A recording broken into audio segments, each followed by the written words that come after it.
where it's become our unofficial home from home. So here we are for our FA Cup semi-final against Chelsea, continuing the fight on all four fronts following our heroics in Germany on Wednesday. We've had special times here, made memories, and I am confident of Pep's side making a few more today as we go again. Welcome to We're Not Really Here. I'm Natalie Pike, and I think the word legend is often just thrown about, but certainly not today, as I'm joined on the sofas by Richard Dunn and Sean Goater. And we have the very lucky Sean Wright-Phillips, who is our man down at Wembley Stadium today. So first of all, gents, we should tell everybody that it's a very special occasion. It's FA Cup semi-final, and it means that we've got smart cash today, haven't we, Sean? You look very smart. Well, yes, thank you. I thought, I'll make a bit of an effort, but it was a decision made by everyone that we come in a bit smart. Richard just decided not to put the jacket on. I thought I'll have mine on, so why not, hey? I feel like Kevin Horlock has set the standard here. Did you see him the other night in his full-on lovely suit? I was working with him the other night and I came in and I was taken aback straight away. I just thought, wow, I think I'm in the wrong show. But he looked really smart and he set a trend now, so this is it from now on in, I think. Yeah, big game, which means smart cash. And if we get to the final, I'm thinking we're going to be I'm going to wear some sort of ball gown, I think, and you get you guys in full three-piece suits. Now, of course, We're Not Really Here is the official match day show for City, which means we get the team news before anybody else. And we know you want to hear this team news. So we're going to look at the starting 11 for today's game. And it is a really interesting starting 11. Immediately, I can tell you there are 8 changes from the team that beat Dortmund midweek. So your starting 11 for today. In net, it's Zach Stefan. And then Aymeric Laporte, Ruben Diaz, Benjamin Mendy, João Cancelo, Rodri, Fernandinho, Kevin De Bruyne. And I can tell you that Kevin boasts 9 goal contributions from his side's last 8 FA Cup matches. He's scored 4 and he's assisted 5. Decent return, Kevin. And then we also have Ferran Torres, Gabriel Jesus and Raheem Sterling. Looking onto the substitutes bench, you can see Edison, Kyle Walker, John Stones, Zinchenko, Nathan Ake, Ilkay Gundogan, Bernardo Silva, Riyad Mahrez and Phil Foden. So the big news from this, as we say, 8 changes from the team that won in that quarter-final of the Champions League midweek. The players that retain their places, you'll see, are Ruben Diaz, Rodri and Kevin De Bruyne. So straight away, gents, we were waiting for the team to come out. We were all fascinated to see what team it was going to be today. 8 changes. Were you expecting that many, Sean, from the team that won midweek? Well, our squad is just, I'm gonna use this word, delicious. It really is. I mean, when you look at the subs, it is an awesome first team. So we've had 8 changes, but no matter who starts, who plays for us, we really have a truly magnificent team.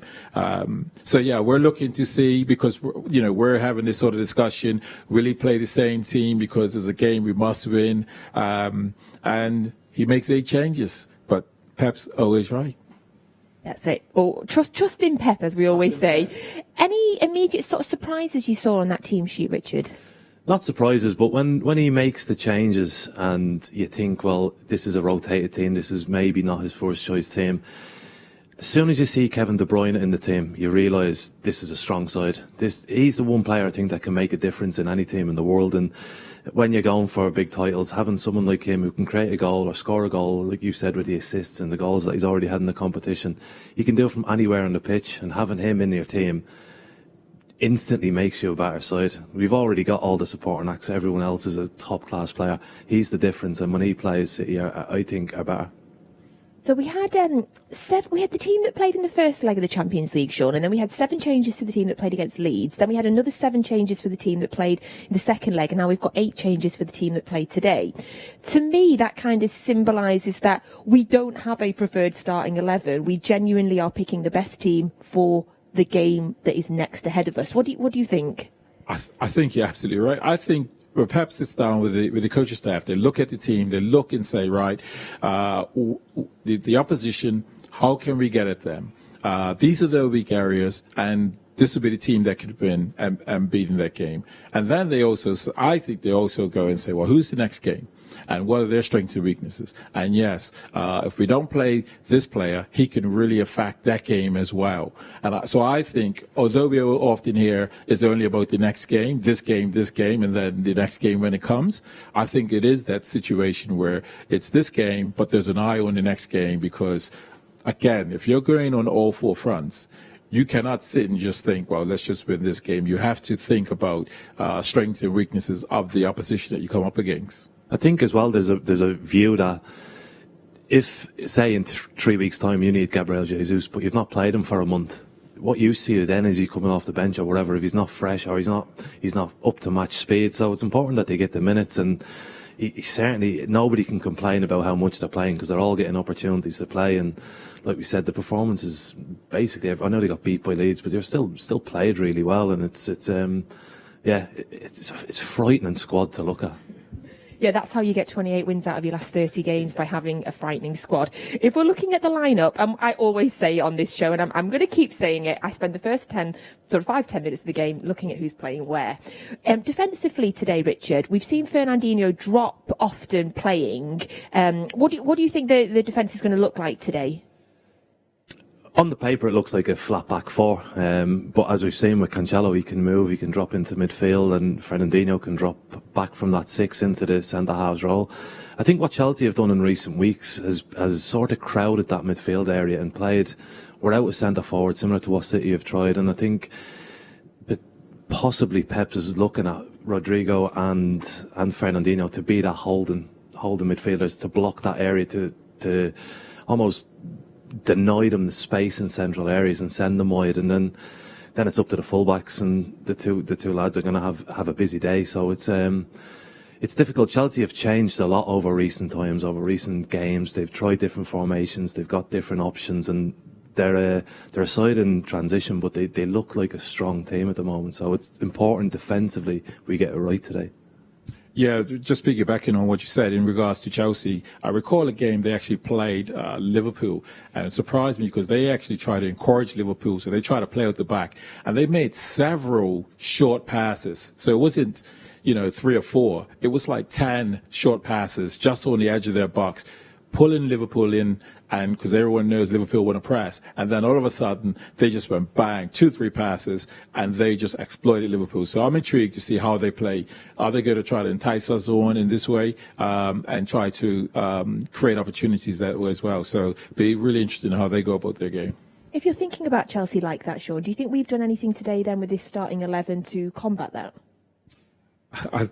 Interesting. For me, when I look at Chelsea, they like to have their fullbacks go forward. The interesting thing I find with Pep is I think when he looks at opposition teams, it's the centre backs, the movement of the centre backs. Do they come into spaces? We know we like to have two number 10s, Kevin De Bruyne and another player that's sort of sitting in at number 10, and if their centre backs coming in and stepping in to sort of press that, or do they just stay? And I think he does a lot of observing of how they operate that way. And for him, if I would imagine that someone like Rudiger doesn't go in there, we'll try to keep his shape, and this is where he wants players that can handle that ball in their pockets, get turned, and then Richard knows you don't want a quality attacking player facing him up, running at him and saying, thinking this is my option, because then Richard Dunn thinks, I've got to mark the player I'm marking, or do I go and address the ball, which becomes real difficult. So I think these are the things that Pep looks at as to how a defence operates. I think as well, what City have done in recent times when they've played against the back three is keep. So today it would be Torres and Sterling, keep them really high and wide, which makes Chelsea have to send Hudson-Odoi and Chilwell or whoever it is that's playing, that will have to come back and be defenders rather than attackers, and it disrupts their whole game plan if their two wing backs are basically right and left backs. And we mentioned Sterling there as well. Obviously, for the last few seasons, Sterling has been one of the best players in the world. By his own super high standard, this is probably a bit of a dip in form for him this year. This feels to me like a perfect game for him to build his confidence and to reignite himself to that sort of standard. Are you happy to see him in the starting 11 today? Yeah, I think you're always pleased when Sterling plays. He's a very good player, and what he's done since he's come to City is he's progressed massively. He's never sort of stood still. He's always got better year on year on year, and it takes its toll eventually. It's hard work all the time, trying to improve, trying to progress, and we're looking at him saying maybe he's not at the same standard as he has been previously, but he's still a top player, and you wouldn't be surprised if he's man of the match, scores a hat-trick and walks off with the match ball today. So he's in the team, and he's a player who can win big games, and it's a fantastic opportunity to regain that confidence, I think. I think watching Sterling, again, I'm like Richard, I'm always excited when Raheem's in the team. What I found in him is that he's gotten this composure right in around the final third. When I say the composure in terms of knowing I have the time to cut back, the defender goes to ground, he then gets his head up and he can find these assists. So I'm finding his having a lot of quality, his composure, is really good in those situations. I think he set such a standard for himself that when we see him around goal, we're expecting him to put every chance away. And I think the standards, because he set and scored sort of 30 goals, we look and we think, oh, Sterling missed 2 opportunities. And then we're sort of questioning and doubting it. And that's because his standards were unbelievably high.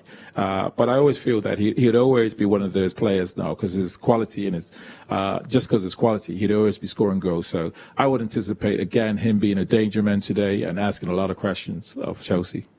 And we can see Raheem and some of the other players there taking it all in there on the Wembley pitch. And it just looks absolutely beautiful down there today. And we've also got Abby. Abby is our wonderful presenter for our social media, who I'm sure you all recognise. And she is pitchside today for us to give us a little bit of an update on what's going down in London. Yes, hello from a very sunny Wembley. I feel like every time I come here, the weather's really, really nice, and I'm always very shocked by it. I always expect, because we're coming down from Manchester, I think we're going to bring the rain with us. It's going to be cold. It's going to be horrible. But actually, I should have probably packed the Factor 50 because I am slightly burning on my face. But it's fine. As long as we get through to the final, it'll all be worth it. But yes, here at Wembley, FA Cup semi-final, massive game today against Chelsea. Obviously, I mean, any stadium during these times feels weird and empty without the fans in, but particularly Wembley, it has this really weird feel to it. It's probably just because it is that much bigger. But these games, you need the fans here, but we know that you're all supporting us from home. I know the players will feel that. So if you keep sending in your messages using that hashtag, we're not really here, we'll all see them, feel the love. But yeah, obviously feel very, very lucky to be here. I don't know if you can see behind me, but we have actually got our flags from Manchester up, down, where are we? London, down here at Wembley, and they look mega. It looks really, really good out there, and I know the players have already been out, had a little look, and they were certainly admiring it. And not that it's a competition, but I'm looking at Chelsea's now, and theirs isn't as good. I'm just saying, it's a little bit sparse. Ours looks better. But anyway, enough about that. I'm getting a bit too competitive already, and the game hasn't even kicked off. But yes, so hopefully it'll be a great game today. I'm hoping the sunshine is setting the scene for what is going to be a great evening here in London. Hopefully I'll catch up with you a little bit later with the legend that is Sean Wright-Phillips. But I will see you very, very soon. Bye. Thank you so much, Abby. Little skincare tip there. Factor 50 every day. Standard. When you wake up, put the Factor 50 on. Skincare is important, everybody. And especially on a day like that in Wembley. Wow. Looks absolutely beautiful. And also, I'm going to say, everything's a competition. So if our flags are better, I'm taking that. But a good shout out as well to the team that organised the flags. Amazing. Wembley looks absolutely beautiful. So, of course, it's the semi-final of the FA Cup today. City are playing Chelsea. And we're going to have a little look now at the Chelsea starting 11.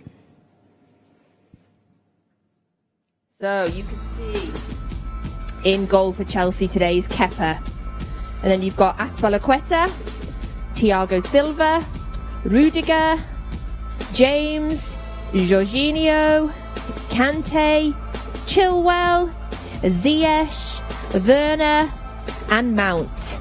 And we can also have a little look at the bench for Chelsea. It's the one and only Willy Caballero there on the bench. And they've also got Alonso, Emerson, Zuma, Gilmour, Havertz, Hudson-Odoi, Pulisic and Giroud. So that is the Chelsea starting 11 and subs for today's semi-final. Richard, what do you make of that Chelsea team? Have you seen a lot of them this season so far? I've seen quite a bit of them recently since Tuchel's come in, and they've changed system, they've changed formations around, and I think the front three of Ziyech, Werner and Mount is interesting. They play it in a similar sort of way to what City do in terms of they don't have a recognised number 9. They'll stick Werner out on the left and Ziyech on the right, and Mount will sort of drift in that hole. And I think that's why for City we're having Fernandinho and Rodri in there. They block the space for them. So it'll be a tactical battle as always. And the performance that City put in at Stamford Bridge was outstanding earlier in the year. So Chelsea will want to try and stop a repeat of that. Does it feel a little bit like, we talk about us at the start of the season when we had that Leicester game where we got beat, and then suddenly we've just gone on that mad run and we're a completely different team to we were back then. Does it feel slightly like that with Chelsea as well? When we played them and dominated them when we played them earlier in January, since Tuchel's come in, it really feels like perhaps they are a bit of a different beast now. We're playing a much different team than we were back in January. Yeah, they are. I mean, they've they've had an incredible run themselves. I think it was only the West Brom game they lost 5-2, and that was, I didn't see the game, but I remember just seeing the results come through, and I was like, they lost 5-2. I thought something's going pear-shaped there. But again, they've gone on a number of games and winning. So Tuchel is somebody I admire because he was at PSG, and when you've got the big names of Neymar and Mbappe and these players that you're managing, but not only that, he was managing PSG. He's a quality manager. Now he's put his stamp on Chelsea, and Chelsea have gone on this brilliant run. So tactically, I'm really excited about this game because I think we've got two absolutely gigantic managers in terms of the tactics and the knowledge of the game. So I'm really excited to see how they go about this year tactically. And I got a good stat for you, Sean. I know you always love random stats. If they won today, which obviously we hope that they're not going to, he would be the first ever German manager to reach the English FA Cup final. Random, non-interesting stat for most City fans watching it. But in terms of what he's done, of course, Frank Lampard was there, got sacked, got replaced by him. What's the difference, do you think, between when Frank was there managing them and the way that he's come in and changed it? Because he's won 18 games, he's won 12 of them since he arrived, and obviously taken them to the semi-final of the Champions League. What's the big difference, do you think? I think when Lampard was there, it was almost like a club in transition, and they were trying to get to the higher levels and stuff like that. But you need a manager who's been successful, who knows how to win competitions, and they're probably a little bit more exciting and open and flair under Lampard. Now they're efficient, they do their job, they close teams down, they don't take too many chances, and they win games, and they look like a side almost that's ready to start winning trophies. And that's a concern because we don't want them to win any trophies. But they're in 2 semi-finals now, and they'll be desperate to get to at least one final. So I think today is going to be a tough game. But that bit of quality, I think City have a little bit more than what Chelsea do. Sorry. What I find amazing with Thomas Tuchel, when he does interviews, he actually reveals quite a lot. He actually says, his strength is actually coming off of the right hand side, cutting in. I prefer not to play him centre forward because he doesn't like that sort of player on his back defending. So he gives this sort of information, and you very rarely get the top managers give that. They just say, well, yeah, we can play him in other positions, but he does best for us out wide on the right or something. But he actually reveals quite a lot. And I find it very interesting because I'm learning a lot about Chelsea because he tells you the strengths of players as well. He done it when they played Liverpool, didn't he? And he just said they play a really high line, so we're just going to play it short and then knock it over the top and we'll run through and score. And they've done it twice and they beat them. If only it was that simple, for everybody. Now you talk about them, being on the verge of feeling like they're really going to start competing. And obviously they are a club that changes their manager quite frequently. So it does feel like that for a new manager coming in to win a trophy in the first season would be huge for him to kind of cement his place going forward. Chelsea do have an incredible record in the FA Cup. So they'd be looking to reach their 4th FA Cup final in the last 5 years, failing only to do so in 18-19. And obviously they were last season's beaten finalists. They got beat by Arsenal in the FA Cup final last year. So they have good pedigree in this competition. Is it, as a fan, it's always difficult, which is why it's wonderful speaking to a player. Do you end up getting into your head thinking we are good at this competition? We're and does that give you extra confidence knowing that you've done so well previously? Do you think? Yeah, I'd imagine. When you've done something before and you've done it well, you're happy to go and do it again. You feel confident when you do it again, and that's the way Chelsea as a club are. Since Abramovich has come in, they've changed managers all the time, but they've won more trophies than any other club, so it's worked for them. It obviously didn't work under Lampard, so they've changed it. They've gone to a guy who's won trophies before, being successful, knows how to lead big players, and they'll expect that, whether it's this FA Cup or it's the Champions League or next year it's the Premier League, that they'll win a trophy in the next 18 months. And then they'll decide whether that manager's going to carry on or not. But trophies is all they're interested in. They're not interested in long-term visions of developing players. They just want trophies and cups. Not bother about projects. No. Yeah, I mean, listen, you've just said there, what's it, four times in the last 5 years that they've reached the finals.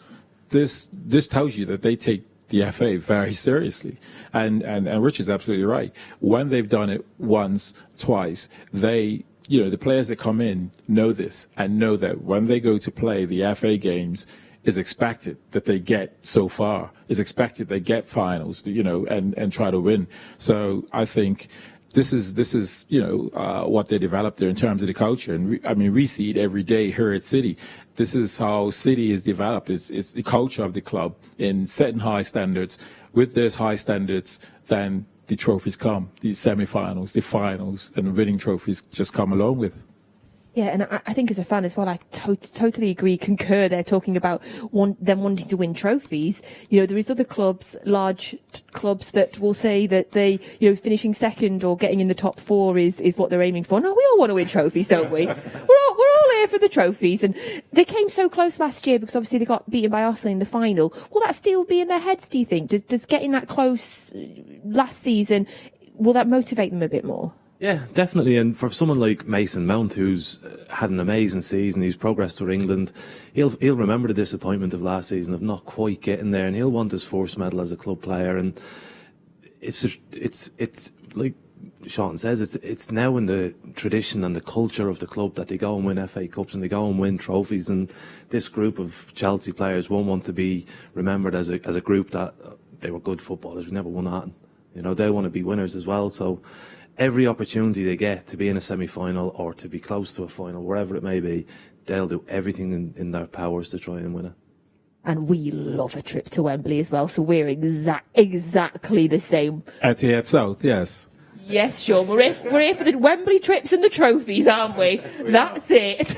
And Wembley, wow, look at that shot there. It's absolutely beautiful. We've had some incredible days out at Wembley in the last 10 years, haven't we all? And hopefully, we will. Some of you will be having one next weekend, and hopefully there'll be many more to come. So the road to Wembley, it's been a cracker for us this year. The romance of the FA Cup is certainly alive and well for us this season.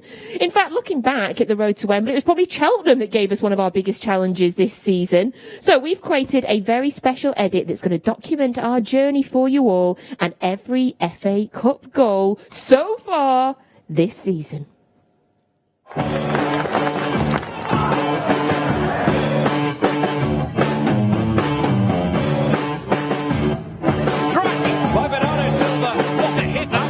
Marlis gets it to him, kept in by KDB, cut across. Bernardo Silva scores his second.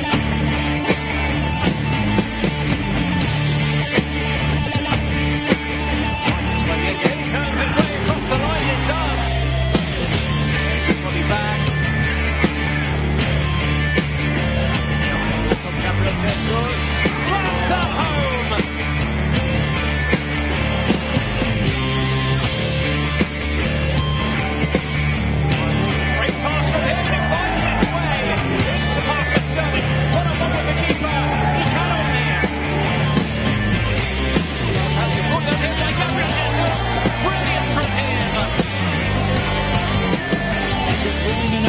or was he fouled? Referee says play on, Laporte against the bar, and Ilkay Gundogan through, and De Bruyne is onside, and wins the tie.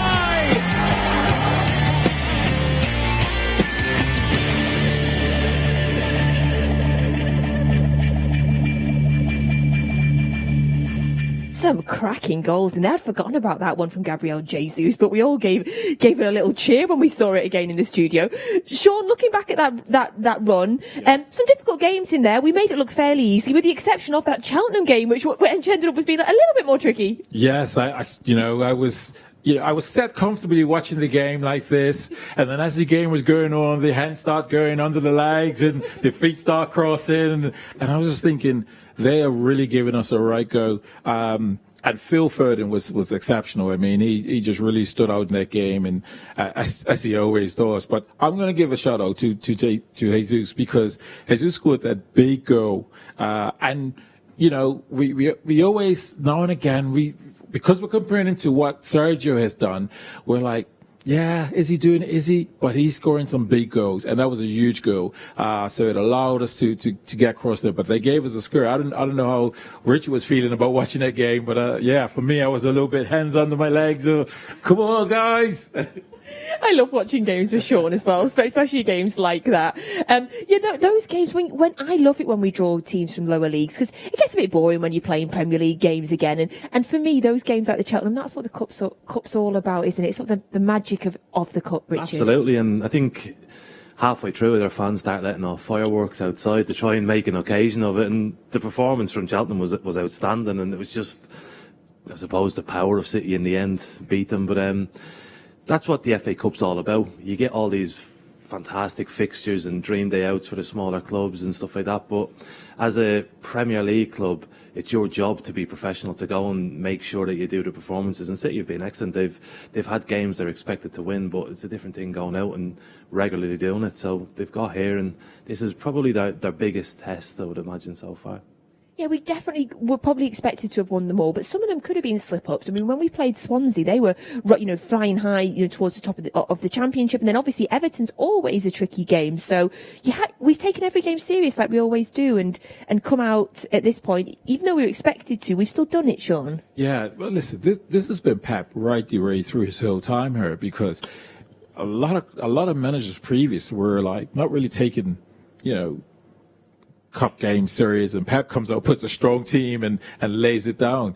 And you're right. Yes, we played Swansea. We go on to win the game 3-1, but it doesn't feel as though it's going to be a 3-1 game. And Everton were hitting that sort of form where you're sort of like, you sort of have the little doubts, but again, City go there, perform well, and advance. So absolutely brilliant that we're here.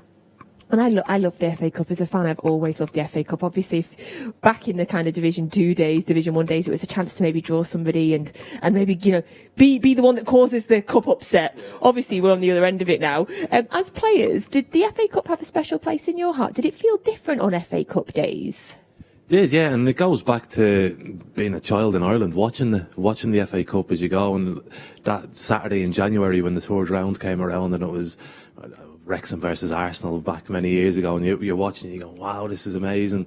And it gives everyone the belief that they've got a chance to do something. So when you get the opportunity to play, you want to get as far as you can, and you hope. And there's nerves and there's excitement about FA Cup days, I think. And certainly semi-final days have always been brilliant, whether it be on TV or you're at it, or thankfully everything's fitting in. The weather's perfect, the stadium's beautiful, the pitch is great. So has all the makings of a fantastic day.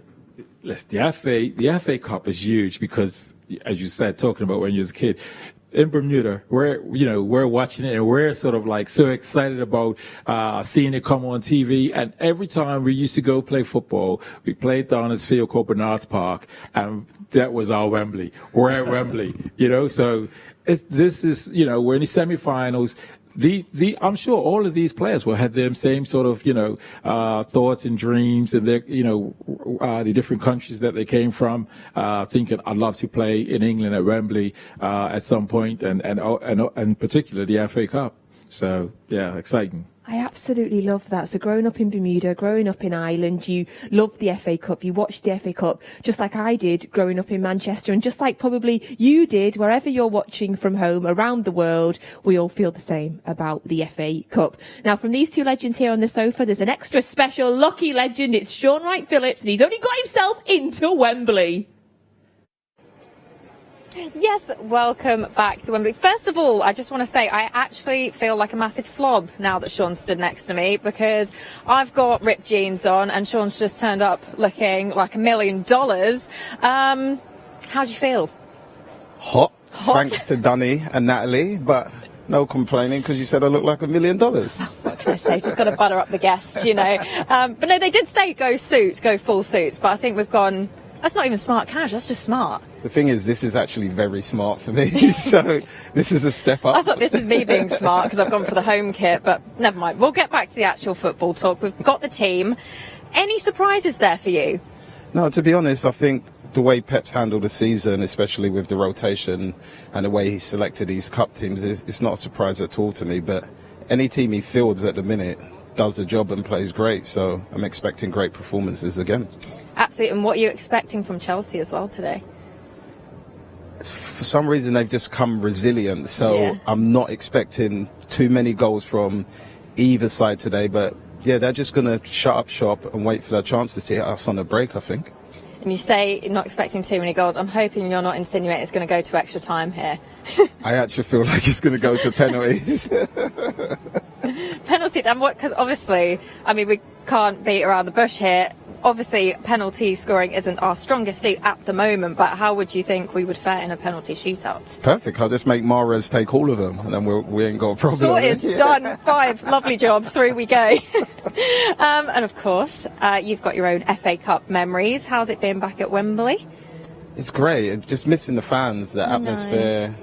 It would have been better if there was 2 shades of blue in the stadium making a lot of noise, and maybe we could even have a drink with them, you know, the old cheeky bit. I wish. Well, you're dressed for the occasion. I'm not. They wouldn't let me. They wouldn't serve me in this. But it is weird, isn't it? Because, I mean, the Etihad feels weird without fans. But there's something about Wembley when it's empty that just feels a bit eerie.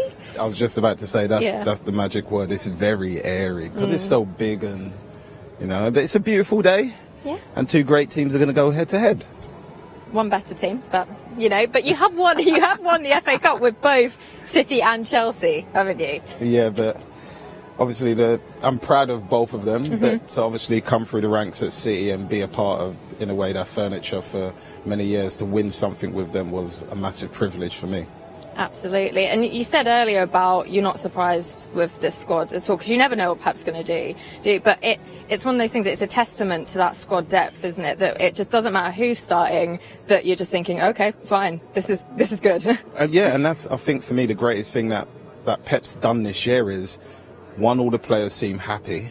And when they do come in, even if they've been out for maybe a month and not played, when they get on the pitch, they're as fit as the ones that have been playing regularly. So whatever he's doing is working. So please keep doing it, basically. Tell us the secret. I know, because I was saying on the way down here that obviously we're not even playing the games. I feel exhausted just covering them and coming to all the games. So I don't know how the players are doing this and keeping up that fitness, because it's just ridiculous.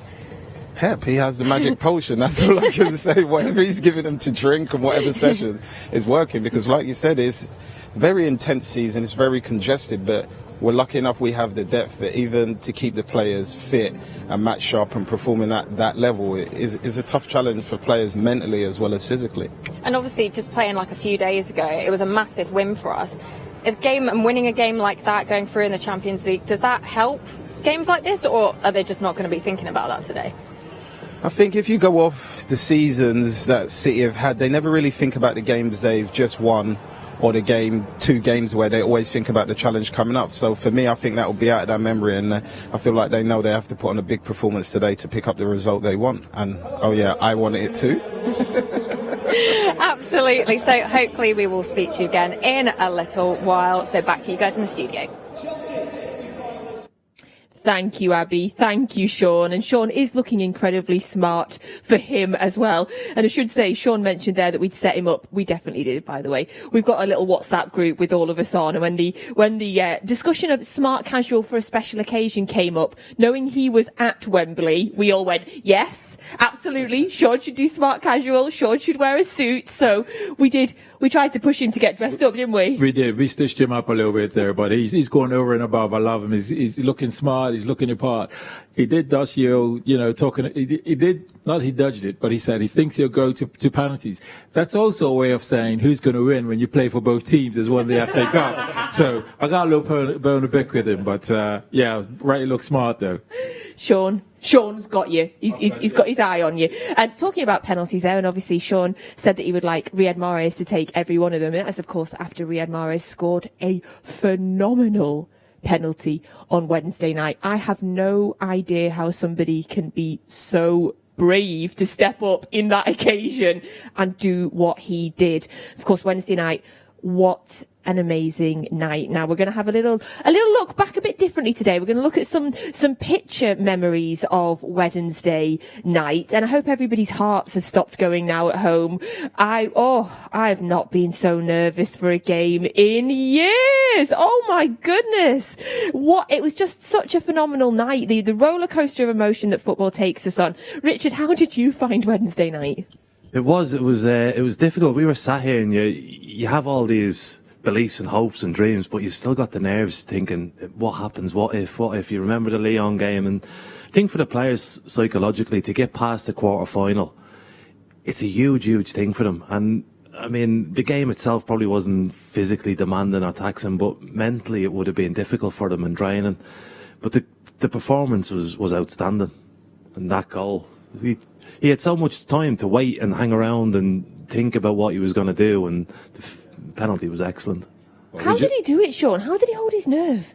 Well, you're asking somebody that put their hand up to take a penalty in the playoffs, but never got to do it. So I don't know. I said, Reeves, just go and save a few penalties. Listen, I think he has been waiting for a moment after that penalty he had with Liverpool, and he's had the confidence to say, I'm taking it. Steps up. And absolutely brilliant. He struck it home. He's a confident player. You see that. So pleased with him. But I agree with Sean. Yeah, we can get him to. We're not going to need penalties, but if we did, we could have him take all the penalties.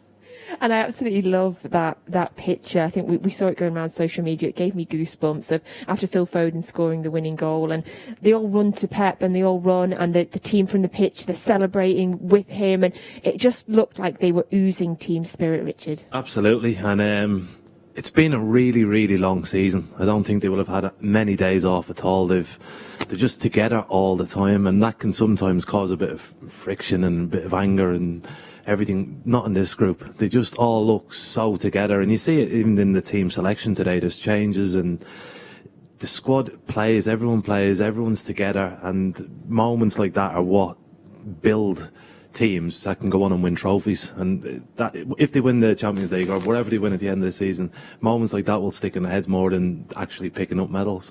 Oh, that moment of Phil Foden scoring, that's going to stick with me for years, Sean. Yes, well, with him, with us, with everyone. There's a real belief, and I'm going to use the words that the club tend to use in the project. And what we're seeing now, because we got all this rotation, the players are happy because, again, they may not play this game, but the next game they know they're playing, and they know it's an important game that they must win. And you want to be involved in the games that matter. So this game's a big game that we have to win to move on in the FA. The next game is important. And so I think the team spirit, we could see it's just absolutely brilliant how everyone comes together. Absolutely brilliant. And Pep's doing a phenomenal job. He really is in being able to rotate players. Because we play at a time, it was like we want to play every game. If it's 60 games, I want to play all 60. And if I'm half injured, I still want to play the last game because this is what I do. But they understand. In order to perform at your maximum, I may not play the next game. I'll play this game. I may not play the next game.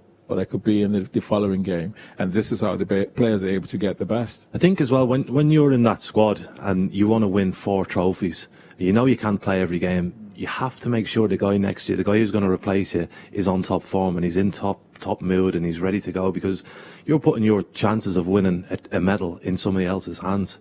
So you need that belief, you need that trust, and they'll be going, whether it be John Stone saying to Diaz and Laporte, come on, do your best, be the best player on the pitch. And that breeds confidence throughout the whole squad, and I think they've got it in abundance throughout. There seems to be a real friendly camaraderie between the whole lot of them.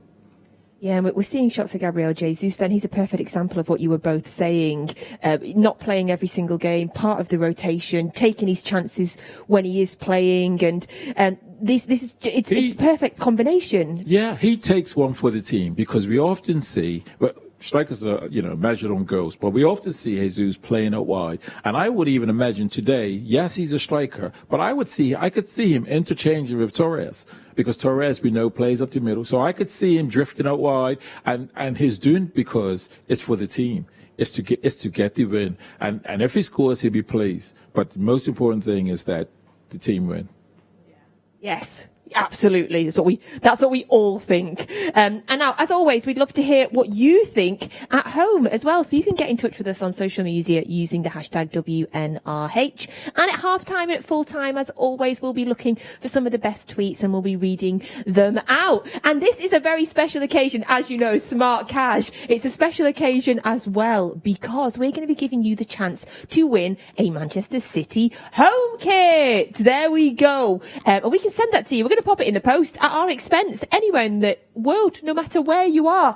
And on the game on Wednesday night, a wonderful fan from Florida won that shirt. So how can you win it? I'm sure you're all screaming at me now. So we want to see your photos of how you are watching today's game. And the picture that we think is the best is going to win that home shirt. So it can be anything. Get creative. How are you watching the game today? We want to see your setup at home. We want to see who you're watching it with. We want to see what you've got in the background. What are you drinking? Maybe you've got a City mug and your City shirt next to your City wallpaper. We want to see, how are you watching the game today? So share your pictures with us using the hashtag WNRH. Because, who doesn't love free stuff? I tell you, I know someone that does love free stuff, by the way. Loves a freebie. Loves the club gear. Loves the club gear. He's Sean Gota. He loves the club gear. Don't we all, Sean? Yes, absolutely. So yeah, send those in and we'll take a little look at halftime. We'll let you know who's won at the end of the game. Now, something else really exciting to share with you all. The Nexen Road to Manchester. So it is a campaign that we are really excited about, and it's called Nexen Road to Man City. And it is a free virtual fitness challenge. And it's going to kick off on the 22nd of April. So you've got time to get involved. And the aim of it is to improve the health and the well-being of fans across the world, and to help you all stay connected to the club no matter where you are. So it's open to everybody, all ages, all fitness levels. If you can walk, if you can jog, if you can run, you can hop, skip, you can do whatever you want, wherever you are around the globe. We can all do it together, and you can win a few prizes as well.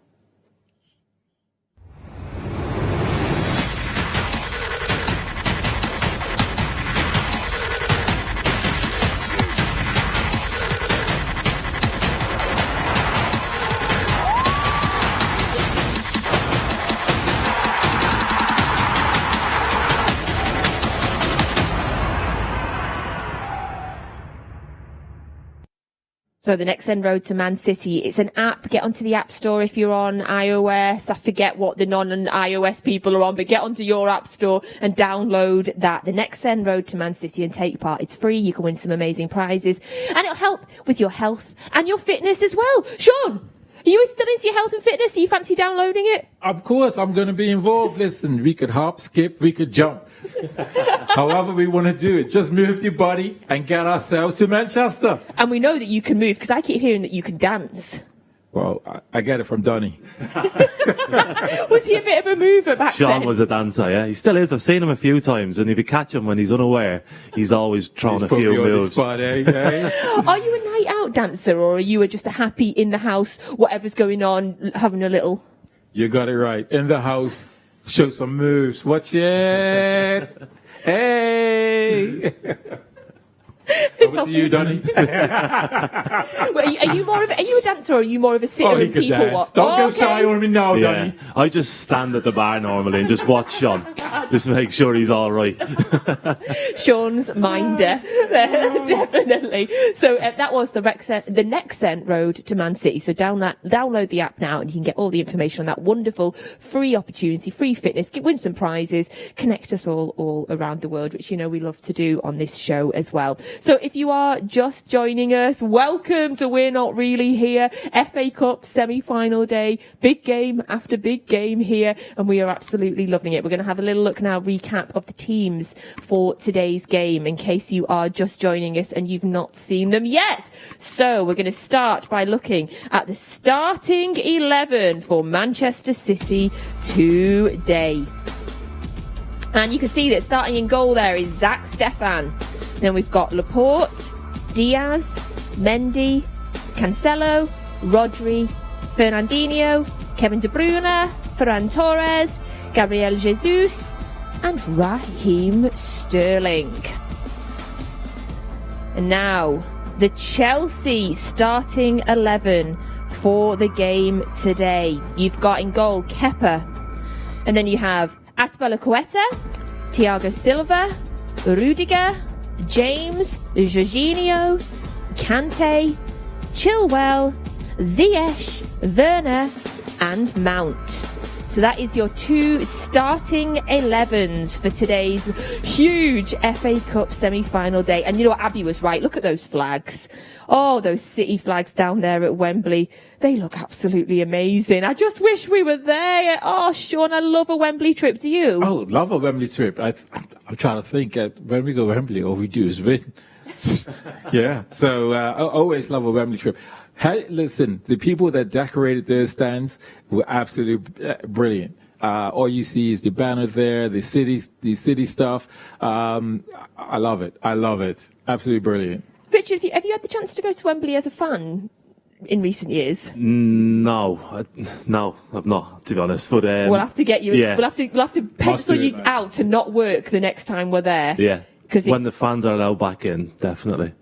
it's special, isn't it, Sean? It is. I've had the occasion just going as a fan and you find yourself signing a lot of autographs and all that. But besides that, it's a beautiful occasion because you're a part of the fans, and as the goals go in, because I always was one of those wanted to get that feeling like when the fans go mental when we score, and so when you experience that, you're going mental as well with the fans. You're like, so it's a beautiful feeling. It really is. Yes. I bet you just get mobbed as well if you're sitting in the crowd there, Sean. But if we scored, I'd be like, if you were around, I'd just be trying to jump on you, having me moments, celebrating with you. It looks absolutely phenomenal there. So it's semi-final of the FA Cup today.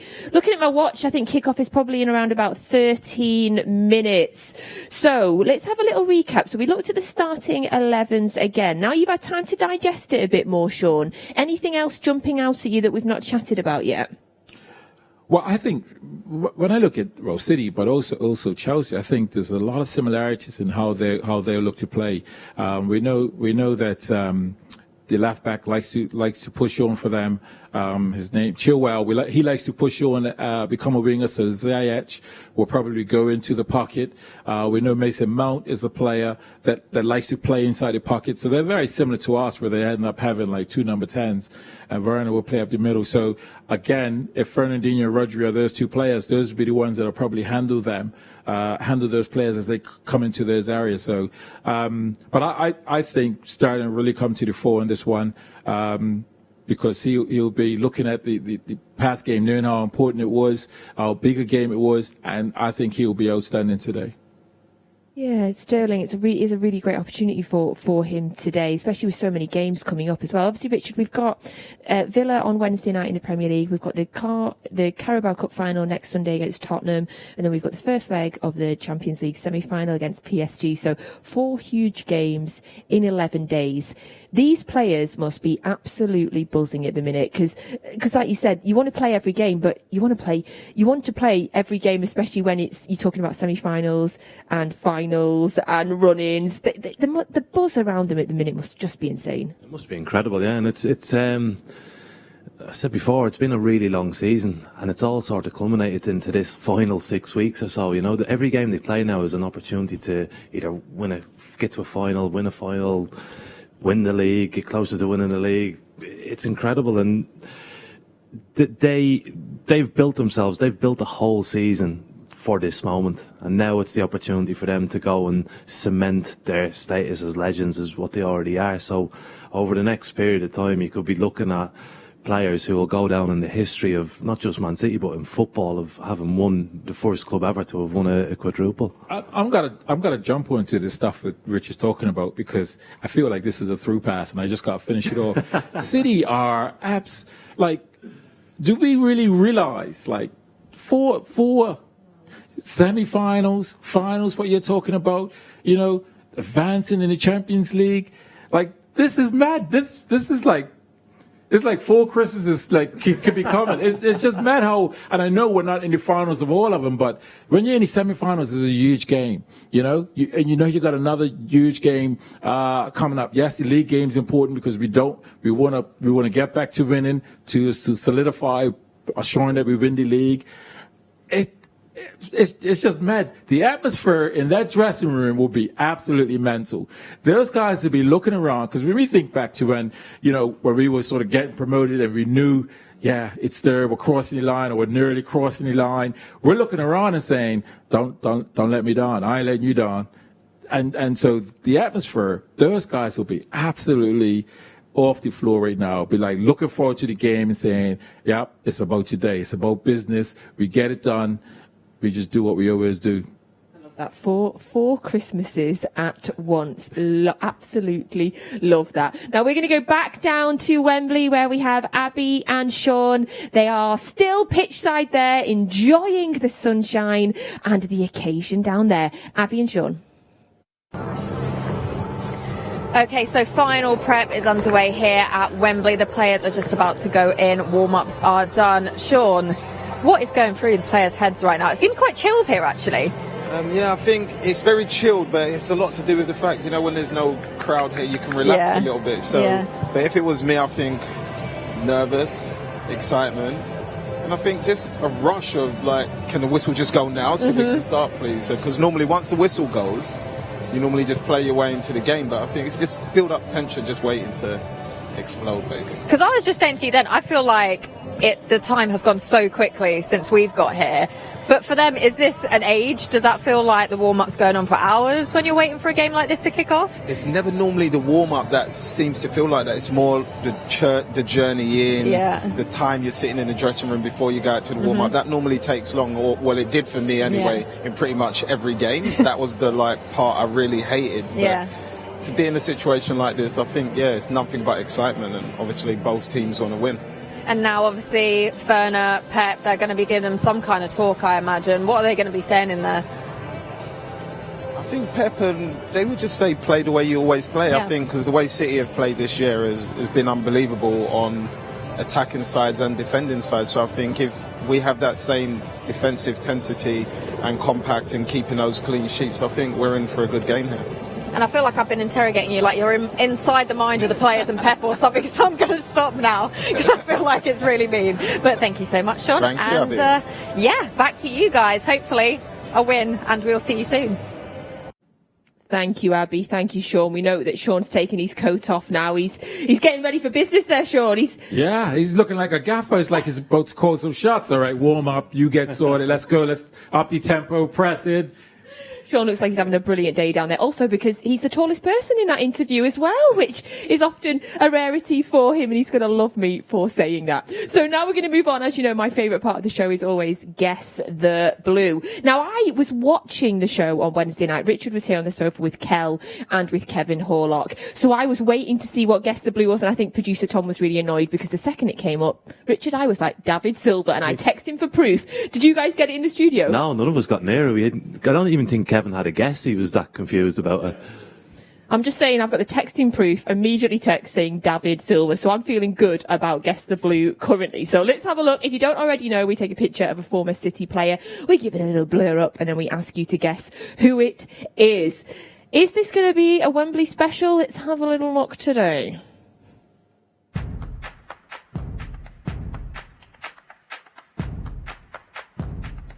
No shirt. Okay, hold on a minute. I'm having a good guess straight away. I think I've got a guess in my head. The hairline's sharp, isn't it? Or is that the blur? Oh. I haven't a Scooby-Doo. I haven't a clue. Oh, no shirt to help, because usually we look for the clues, don't Yeah, we? I was hoping I'll see some tattoos or something they could give away, but you know. Oh, yeah. Yeah. But no tattoos, that's a clue in itself. Good one, Sean. Richard, any ideas?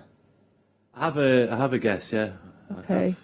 We'll keep our guesses for half time. Send us in yours, hashtag WNRH. We'll read some of your guesses out at half time. And then you've got to watch it full time to find out who it is. No tweeting me and messaging me saying who was it. You've got to watch it full time, and we'll tell you who that was. So, oh my goodness, about 5 minutes until kick-off in today's semi-final. You can see the players there. They're in the massive Wembley tunnel. Before we go over to the brilliant commentary from Alistair Mann, we'll have quick final thoughts here in the studio. Sean, it's that horrible moment where I'll push you to try and tell me what's going to happen. What do you think is going to happen in the game? Scores, predictions, who's going to stand out? Well, for me, I'm thinking either 2-1 or 3-1, but if Donny wants to go 2-1, I'll go 3-1.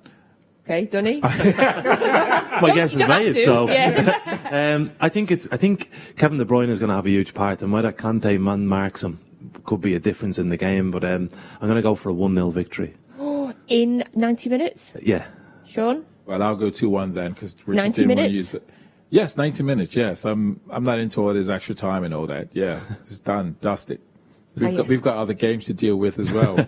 We're going to sort it today. Yeah, I feel like that extra time would be, extra tough on the legs when there's so many games coming up as well. We really could do with it in the 90 minutes. Yeah, there's enough football without having to play an extra half an hour as well, travelling back from Germany in midweek as well. So it'd be nice to get it done, but one way or the other, you want to be in the final at the end of the day. So we've got a 1-0, we've got a 2-1. I'll take you 3-1, Sean. I'll go for 3-1 as well. So we're predicting a win in the 90 minutes here. Fingers crossed. I'm so nervous now all of a sudden that there's minutes to go. So thank you so much for joining us on We're Not Really Here. We're back here at half time and then at full time as well, giving you some instant analysis on the game. If you are not lucky enough to be watching live on television, as always, the best place to get commentary is on the City app. And the commentary is with the wonderful Alistair Mann, lifelong City fan. The perfect commentary for you, no matter where you are. Get that on the City app. Now, don't forget, you can win the shirt. Send us in how you're watching the game. Hashtag WNRH. We want your best pictures and also guesses for the mystery blue. Right, Blues, it's time for Wembley. Enjoy the first half and we'll see you at half time. Manchester City meet Chelsea in the most prestigious domestic cup competition going. All in, Foden turns, gets it to Kundu and a great turn! What a goal that is! Mahrez goes inside, still Mahrez! Aguero with the shot, oh! Sergio Aguero! Sterling waits and strikes the post. Here's the follow-up from Kevin De Bruyne as City strike again.